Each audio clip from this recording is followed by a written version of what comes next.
सखी सहेली। मैं अजंता की गुफाएं देखने गया था 1986 में। नज़दीक होकर भी जल्दी जाना नहीं हो पाता था। आप सभी को बहुत बहुत बधाई।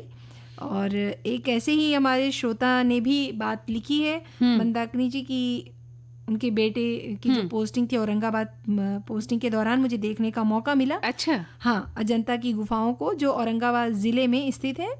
मुख्य शहर से लगभग 100 किलोमीटर दूर है। ये महाराष्ट्र राज्य का एक प्रमुख पर्यटक आकर्षण है, जो सुरमय सह्याद्री रेंज और वाघोरा नदी की तहों पर स्थित है।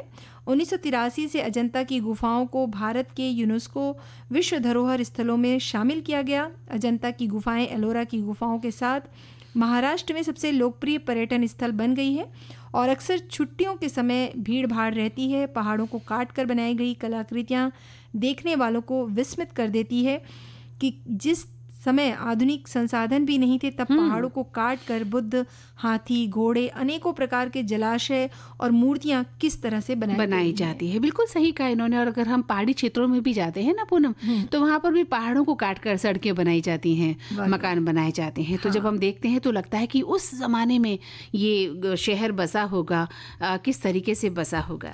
और अब देखिए, हम हल्की फुल्की बात कर रहे थे कार्यक्रम के शुरू में, और हमने कहा था कि भाई आप क्या खाना पसंद करते हैं, और बताइए थोड़ा सा कि किस भोजन को किस रूप में ग्रहण करते हैं, मौसम का मिजाज कैसा होना चाहिए। तो हमारे श्रोता ने लिखा है कि गर्मियों में तो भाई सीधा साधा भोजन, दाल रोटी सब्जी और दही अच्छा लगता है।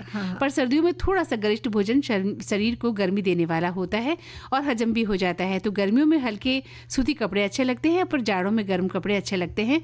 और हाँ, कुछ समय हम ऐसा सोच लेते हैं कि सर्दी आती है, लेकिन हमारे कपड़े थोड़ा सा ठंडक वाले ही होते हैं। और एक श्रोता ने लिखा है कि सर्दी के मौसम में हम बाजरे का उपयोग ज़्यादा करते हैं। बाजरे की खिचड़ी, बाजरे की रोटी, बाजरे का चूरमा, गुड़ और हरी सब्जियां पर्याप्त मात्रा में खाते हैं। लेकिन बारिश के मौसम में हरी सब्जियां बिल्कुल नहीं खाते और बाजरा भी नहीं खाते, क्योंकि ये गर्मी करता है। हाँ, और ऐसे ही मंदाकिनी जी बहुत से जैसे त्योहार, हम जैसे अभी मकर संक्रांति ही निकली, तो लोहड़ी थी, मकर संक्रांति था, पोंगल था। तो हर क्षेत्रों में अलग अलग त्योहार मनाए गए, लेकिन उसका जो त्योहारों का जो मेन मकसद था वो एक ही था कि हम स्वस्थ रहें। और उनके साइंटिफिक जो पॉइंट थे उनको ध्यान में रखकर भी मनाए जाते हैं। जैसे कि कहा जाता है कि हमने बात की थी कि गुड़ और तिल का उपयोग ज़्यादा से ज़्यादा इन दिनों किया जाता है, ताकि शरीर में गर्मी पहुंचे। वैसे ही लोहड़ी में मूंगफली और गुड़ खाया जाता है और आग जलाकर चारों तरफ चक्कर लगाया जाता है, क्योंकि इतनी ठंड होती है तब हम आग को ताप रहे होते हैं। और ये जो तिल है, ये इस कैल्शियम से भरपूर भी होता है, तो हड्डियों को भी मजबूत करता है, फाइबर भी देता है, फाइबर के एक अच्छा स्रोत। और सबसे बड़ी बात आपने देखी होगी कि हम इन दिनों पतंग भी उड़ाते हैं। तो कहते हैं कि धूप हमारे लिए बहुत जरूरी है, धूप का सेवन। तो पतंग के बहाने धूप भी सेकी जाती है। हमारे घर के बड़े बुजुर्ग, बच्चे सभी लोग छत पर जाकर इन दिनों पतंग उड़ाते हैं और धूप का आनंद भी लेते हैं। तो पतंग की पतंग और धूप का सेवन भी।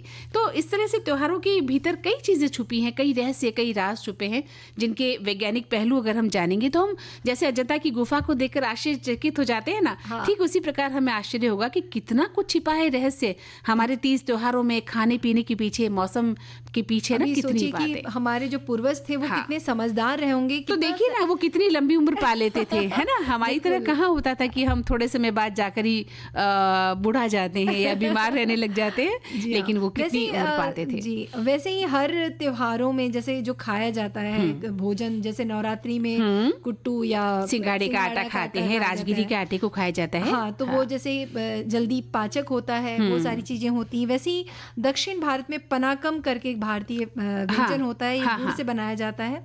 तो ये भी जो होता है वो ये है कि पेट को ठंडक प्रदान करता है, इसलिए उस समय ये पिया जाता है। तो इस तरह से बहुत से, इसमें जीरा भी डाला जाता है, जो कि पेट को थोड़ा सा पाचक रस देता है। इसी प्रकार बहुत सारी चीजें हैं जिस पर बात की जाए तो एक कार्यक्रम भी कम पड़ जाता है। तो फिलहाल समय अब इजाजत नहीं दे रहा है, तो सखी सहेली कार्यक्रम से मंदाकिनी जोशी और पूनम त्रिपाठी को दे इजाजत। नमस्कार।